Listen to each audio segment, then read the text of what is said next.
Denise Roche. Thank you, Mr Speaker. I rise to take the second call for the Greens on the social assistance, portability to Cook Islands, Niue and Tokelau bill. We do support the bill on the basis that it is a step in the right direction towards ensuring the citizens of the realm countries of Cook Islands, Niue and Tokelau, who are also citizens of New Zealand, have better access to New Zealand superannuation and to the veterans' pension.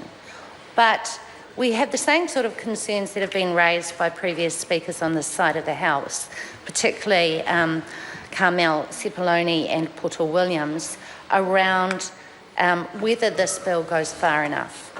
Certainly, that was the opinion that was coming from the submitters, that this bill did not go far enough. Under the current system, sir, people wishing to access superannuation or the veterans' pension have to be resident and present in New Zealand at the time of applying for the payments.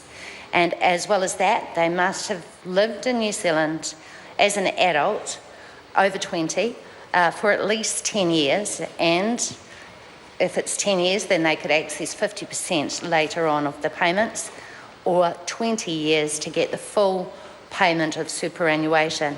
And they must have lived in New Zealand for at least 5 years since the age of 50.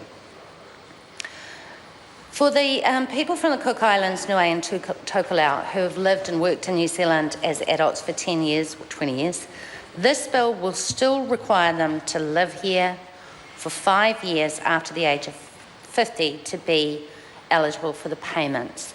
But what this bill does change is that they do not have to be resident and present after that, and they can access superannuation and the veterans' pension from their home island countries. It means that older people from these island communities can return to their homelands, access those pensions, which, by the way, they have contributed to as residents and citizens of New Zealand. And it also means, and a point that was made by the previous speaker, it also means that other New Zealanders who meet the eligibility requirement for residency in those realm countries can also stay in those islands and access the superannuation or veterans' pension, sir. But the common concern from the submitters, sir, was around that 5 years after 50 rule. And it was a very unusual step for the Select Committee to hear submissions from the Prime Minister of the Cook Islands, the Honourable Henry Puna, and the Premier of Niue, the Honourable Tole Talihi. And it was their concern was again expressed particularly around that 5 years after the age of 50.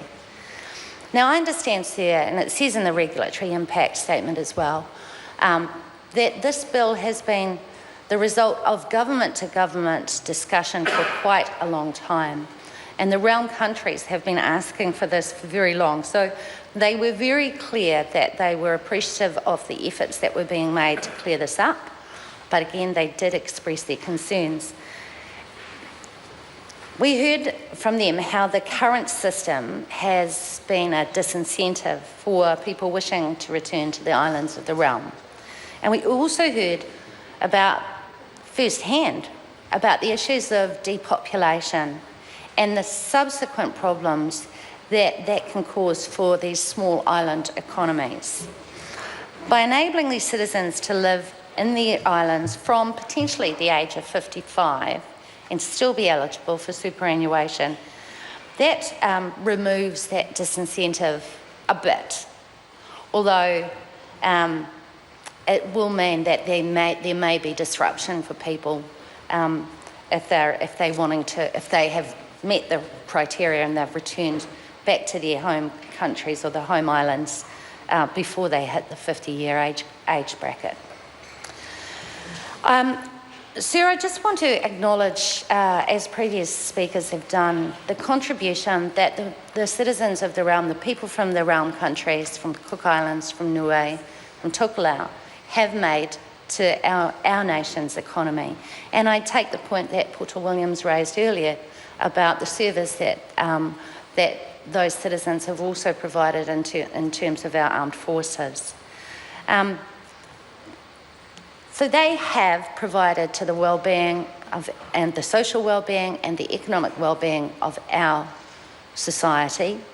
And so by extending this, or allowing for this easier portability and ensuring that people can move back to their home countries and access the superannuation and veterans' pensions, it means that we are reciprocating, that we are helping with the economic development of their countries, which I think is fair enough.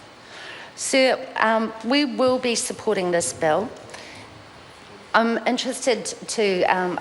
will be interested to see what the supplementary order papers are like. At this stage, from reading the report and from the Select Committee and the minority reports, we're fully supportive of the efforts that the Labour Party are making to extend the eligibility so that we can remove further disincentives to people returning to those depopulated islands where they really need them. Thank you, sir. Todd Muller.